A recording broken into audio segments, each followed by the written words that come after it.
Nkhani ina imene yangotipeza kumene madzulo ano, madzulo wapa 25 Oktoba 2024, ndiyo kuti President wa dziko lino Dr. Lazarus McCaffrey Chakwera wakhazikitsa Commission of Inquiry yokuti ifufuze za ndege imene idapha wachiwiri amene adali kwa President wa dziko lino la Malawi Dr.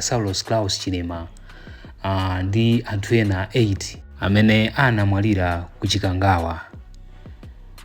Presidentiyu walengeza izi lero lino kusatira ndi zoyankhula za anthu zimene zakhala zikuyankhulidwa kwa nthawi yayitali chimwalirireni Chilima, ndipo mabungwe, anthu komanso ena azipani akhala akuchita pressurize kapena kuti akhala akuyankhulapo mowirikiza mwakawirikawiri zokhuza kupempha a president a dziko lino kuti atawunikapo kapena kuti atayikapo komiti yapadera yokuti ifufuze china chenicheni chimene chidachitika kuti zinthu zija zikhale chonchija. Ndipo a president padakali pano chawakomera ndipo ayika listi ya wanthu amene awakhulupirira kuti ayendese nawo komiti imeneyi yakafukufuku wapadera okhuza ngozi imene inachitika. Ndipo mmodzi mwa iwo amene amuyika ndi munthu mmodzinso wamkulu wa bungwe la SIDC Sylvester Namiwa amene akhala akuyikamba nkhani imeneyi chimwalirireni Chilima.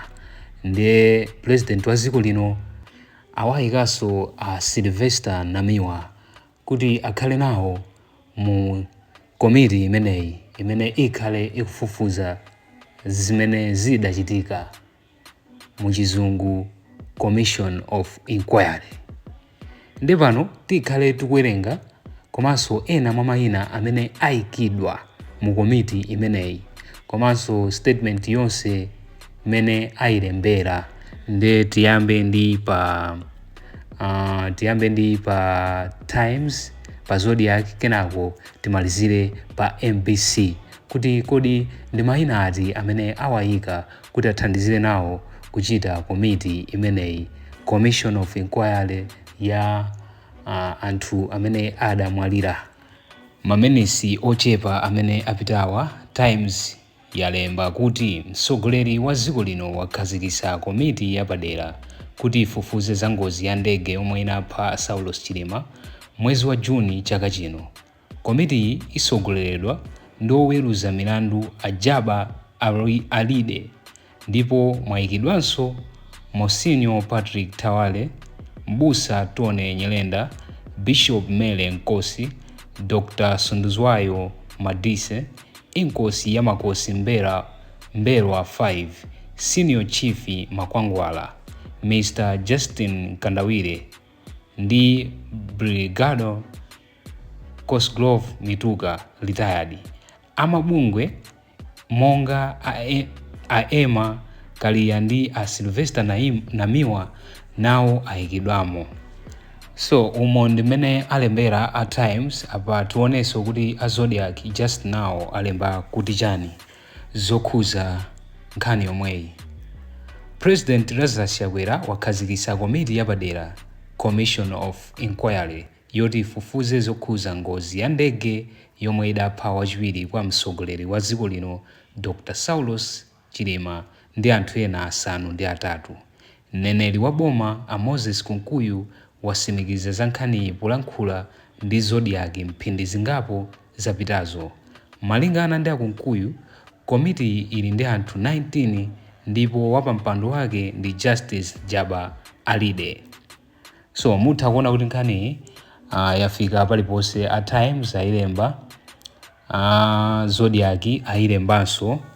Apaso tikuona kwa anthu amene Gerald Chavezi alembanso mamuziwa, ndi influencer winanso ndithu oziwika bwino pa tsamba lake la pa Facebook. ndipo iyeyi ndi munthu mmodzi amene adali woyambirira kuziwisa mtundu wa Malawi kuti zikumveka ngati Mayi Patricia Galiati amangidwa. So iyeyinso walemba nawo nkhani imeneyi, ndipo kulemba kwake wafotokoza kuti President Dr. Lazarus Chakwera has issued a commission to inquire into the circumstances surrounding and leading to the accident of the aircraft MF-DO3 belonging to the Malawi Defense Force on 10th June 2024 at Ntungwa in Zimba. A statement released and signed by Secretary to the President and Cabinet, Colin Zamba, has confirmed, indicating that the appointment are with immediate effect. The committee has at least 21 people and will be led by His Lordship Justice Jaba Alide as chairperson, with Mr.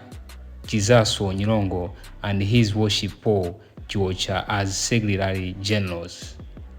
The persons so appointed shall take a prescribed oath at Camus Palace on Monday, 28th of October 2024, and expected to present a report of its findings to the President before 30th November 2024.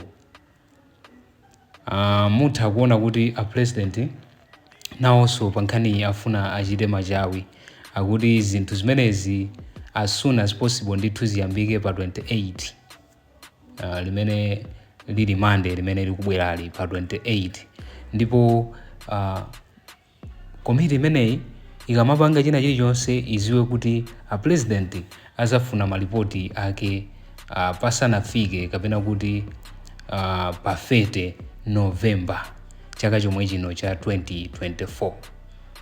Zimenezi ndi zimene zalembedwa mukalata imene yatulusidwa lero lino makamaka pa nkhani ya Commission of Inquiry imene yakhala ikukambidwa kwa nthawi yayitali.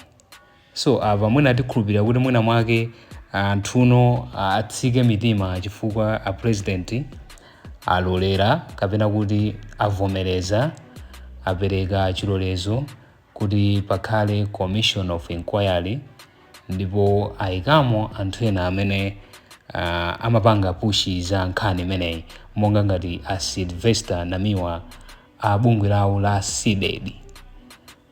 Bungwe limeneli lakhala ndithu likukambapo zokhuza Commission of Inquiry kuphatikizapo ndachina Bon Kalindo. So mwina malo mwa activist amenewa chinawakomera president kuti ayikepo a Sylvester Namiwa ngatiso mozi mwa anthu amene akuyenera ayendese ndondomeko imene yofufuza kuti kodi chidachitika ndi chani pa tsiku limeneli kuti zikhale chonchi. Taperekani makomenti anu pa video iyi kuti nkhani mwayilandira motani.